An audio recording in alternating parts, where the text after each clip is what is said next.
Assalamualaikum dan selamat pagi semua. Okey, hari ini kita akan masuk bab 3.1.3 iaitu mengenal pasti kaedah reka bentuk pengiklanan. Okey. Dalam buku teks kamu boleh rujuk muka surat 139. Okey. Yang pertama kita akan cakap pasal promosi. Jadi promosi perlu dilakukan bagi memasarkan produk kepada pengguna. Okay, promosi ada 4 jenis. Yang pertama pengiklanan, promosi jualan, jualan langsung, dan yang terakhir publicity. Okay. So hari ini kita akan tengok pengiklanan saja. Okay, apa itu pengiklanan? Dan apakah tujuan pengiklanan?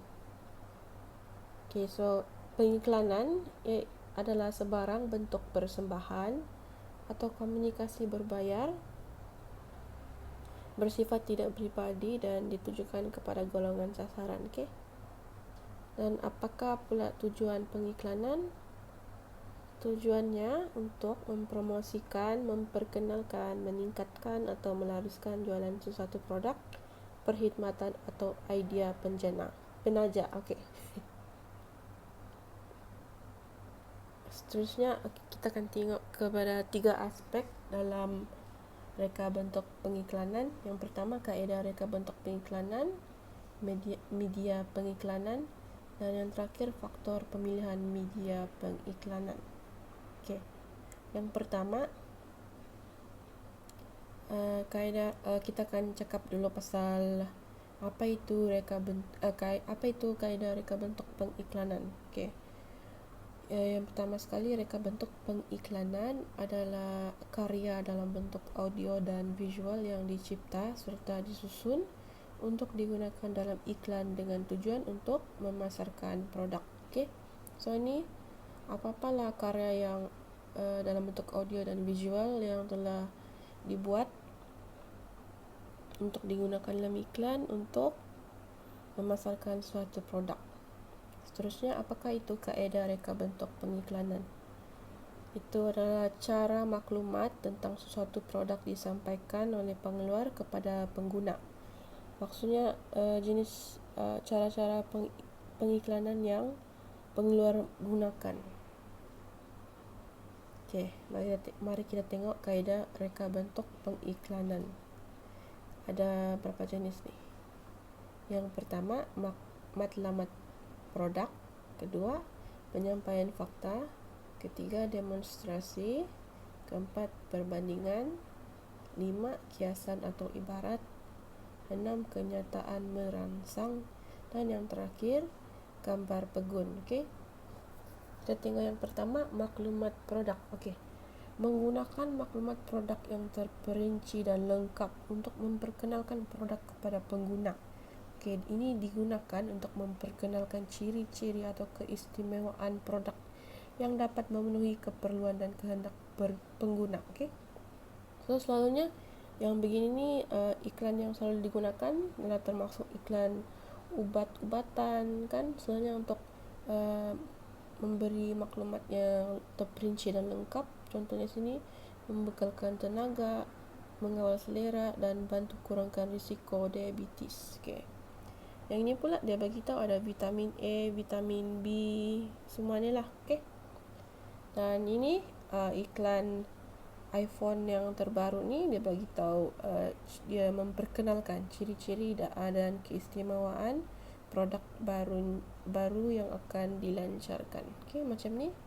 Dia ada all new white kamera, dia bagi tahu kamera dia baru.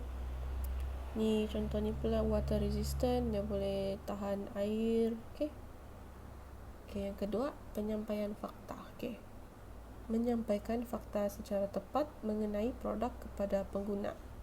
Fakta yang disampaikan berkaitan fungsi yang memerlukan bantuan teknikal dari segi penggunaan dan pengendalian produk. Okey, ini adalah beza dari yang tadi ni.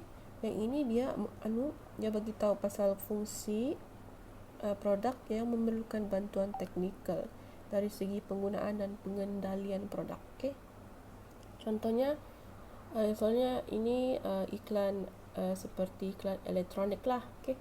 Dia mau bagi tahu fungsi produk ni macam mana, Macam ni ada beberapa fungsi periuk pelbagai guna. Jadi dia pelbagai guna lah. Nombor 3, demonstrasi. Iklan menunjukkan kelebihan dan cara pengendalian produk dalam keadaan yang sebenar. Kaedah ini disampaikan melalui rakaman yang ditayangkan di media massa atau secara langsung di hadapan pengguna. Ini selalu kita nampak di CJ Wow Shop kan. Dia menunjukkan cara menggunakan produk tersebut dalam live lah, dalam rakaman ataupun secara langsung. Di Facebook juga kita boleh nampak juga selalunya dalam live juga. Seterusnya, perbandingan. Iklan menggunakan perbandingan antara produk baru dengan produk yang telah berada lama di pasaran. Perbandingan boleh dibuat berdasarkan kualiti, masa reka bentuk, rasa dan fungsi berbanding produk lain. So ini pengeluar mau membandingkan dorang punya produk dengan produk yang biasa berada di pasaran. Jadi dorang buat perbandingan beginilah. Macam ini, kamu boleh guna satu saja pun sudah cukup. Tapi kalau kamu guna produk lain, tidak cukup satu sebab cepat rosak. Ini pula dia bilang sini, doesn't your skin deserve better care? Maksudnya dia punya produk lagi bagus dari produk yang lain sebab dia punya produk lebih mementingkan kulit pelanggan mereka. Seterusnya, kiasan atau ibarat. Ini bertujuan untuk menegaskan kelebihan yang akan diperoleh pengguna sekiranya menggunakan produk mereka. Iklan ini boleh mempengaruhi pengguna secara psikologi. Ini dia menegaskan kelebihannya. Macam ni contohnya, gajah pun boleh naik motor ni. Maksudnya ni minyak ni bagus lah. Ni pula ibarat memandu di kayangan. Dia sini boleh mempengaruhi pengguna untuk menggunakan produk mereka sebab mereka fikir benda ni lagi bagus dari produk lain. Seterusnya, kenyataan merangsang. Iklan ini menggunakan kenyataan merangsang supaya pelanggan berfikir dan tertarik dengan produk. Digunakan untuk memujuk pengguna membeli produk tersebut. Sini dia bilang, degreases with the power of 100 lemons. Dia bilang sini, kamu boleh mencuci pinggan, membasuh pinggan dengan menggunakan kuasa 100 biji limau, kan? Jadi kenyataan ini merangsang dan pelanggan berasa tertarik dengan produk tersebut. Seterusnya, gambar pegun. Iklan menggunakan gambar pegun sebagai tumpuan pada bahagian tertentu produk. Iklan lazimnya dipaparkan dalam media cetak. Ini dia guna gambar sejak untuk tunjukkan pada sebahagian produk tersebut. Contohnya ini dia tunjuk dalaman ini saja. Dan kalau makeup pula dia tunjuklah warna yang ada. Soalnya ini dipaparkan dalam media cetak seperti majalah.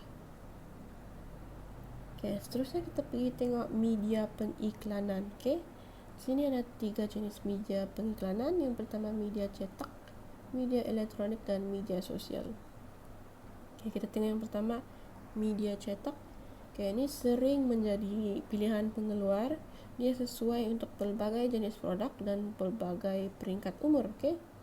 Sebab semua orang membacakan. Dan seterusnya, pengiklanan dilakukan melalui surat kabar, majalah, brosur, katalog, poster dan lain-lain. Ini adalah contoh media cetak. Ini senang mendapatkan semua ni.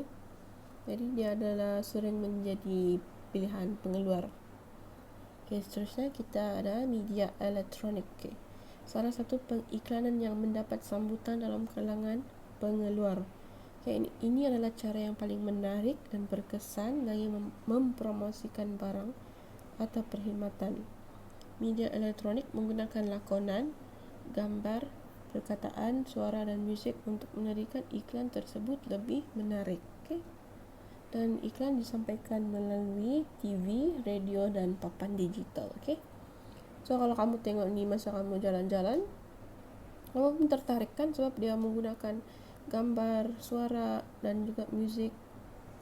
Dan dalam radio pula kamu selalu dengar time jalan-jalan, jadi senang untuk tertarik dengan produk. Seterusnya media sosial. Okey, ini adalah merupakan salah satu strategi yang pemasaran yang amat berkesan. Okey, kemudahan internet di hujung jari memudahkan pengeluar menggunakan media sosial sebagai platform untuk memperkenalkan produk mereka di serata dunia. Okey, antara aplikasi yang sering digunakan ialah Facebook, Instagram, blog dan lain-lain. Okay, kalau pengeluar menggunakan media sosial, dia boleh sampai ke seluruh dunia. Contohnya boleh guna TikTok ni kan, kamu selalu buka TikTok, yang pertama muncul adalah iklan kan. Okay, aspek yang terakhir, faktor pemilihan media pengiklanan. Okay, kita tengok ni apakah yang akan menyebabkan pengeluar untuk memilih jenis pengiklanan yang sesuai. Okay, kita tengok ada 5 sini. Yang pertama, jenis dan sifat produk. Okay, produk yang diiklankan perlu sesuai dengan media pengiklanannya. Contoh, produk yang memerlukan tunjuk cara dan khidmat nasihat tentang cara penggunaan dan penjagaan sesuai diiklankan melalui media elektronik atau media sosial yang berunsurkan demonstrasi. Okey, ini yang macam CJ Wow Shop tadi tu. Kalau dia perlu tunjuk cara penggunaan alat elektronik, misalnya dia boleh iklankan melalui media elektronik atau media sosial secara live lah. Seterusnya, barangan makanan, pakaian atau buku pula sesuai diiklankan sama ada melalui media cetak, media elektronik atau media sosial. Okay, barangan seperti yang contoh dalam ini senanglah untuk gunakan beberapa jenis pengiklanan. Okay, boleh guna media cetak macam di majalah ke, media elektronik di TV, di Facebook pun boleh, media sosial kan. Okay, seterusnya kos pengiklanan. Okay, pengeluar perlu mengetahui jumlah keseluruhan kos pengiklanan yang dipilih supaya sesuai dengan kemampuan dan saiz operasi perniagaan mereka. Okay, contoh, perniagaan yang bersaiz kecil perlu memilih media yang berkos rendah tetapi boleh memberikan pulangan yang menguntungkan seperti media sosial dan media cetak. Okay, di sini kita boleh nampak soalnya bisnes kecil-kecilan, soalnya dorang gunakan Instagram, WhatsApp, Facebook kan sebab free. Dorang cuma perlu post saja, tidak perlu bayar. Kecuali kalau dorang menggunakan servis pengiklanan dari Facebook, itu perlu bayarlah. Okay. Seterusnya luas pasaran. Okay, luas pasaran sesuatu produk akan mempengaruhi jenis media yang akan dipilih.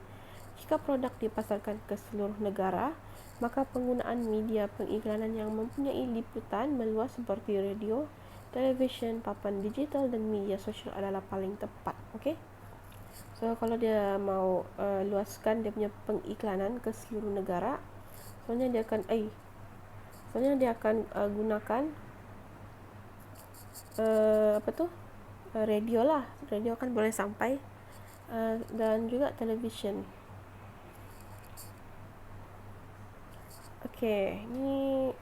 Kedua terakhir, sasaran pengguna. Pengeluar perlu memastikan media pengiklanan yang betul untuk menyampaikan maklumat kepada kumpulan sasarannya.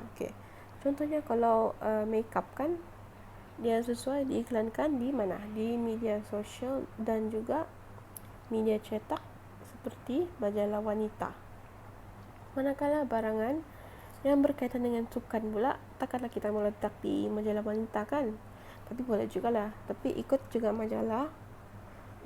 Dia sesuai diiklankan melalui media sosial dan media cetak seperti majalah sukan. Okey, itu adalah majalah yang paling sesuai untuk iklankan barangan sukan. Seterusnya barangan mainan pula. dia disasarkan kepada kanak-kanak. Jadi yang lebih sesuai diiklankan di media sosial dan juga media elektronik seperti televisyen. Sebab kanak-kanak jarang jugalah untuk mendapatkan majalah. Jadi lebih senang untuk iklankan permainan di media sosial dan media elektronik. Okey, yang terakhir, saiz perniagaan. Pengeluar yang mempunyai perniagaan bersaiz besar mampu memilih media pengiklanan yang lebih berkesan dan mahal seperti media elektronik, iaitu televisyen dan papan digital, berbanding dengan perniagaan yang bersaiz kecil. So, peniaga perlulah mengikut perniagaan saiz masing-masing untuk memilih jenis pengiklanan yang lebih sesuai. Okey.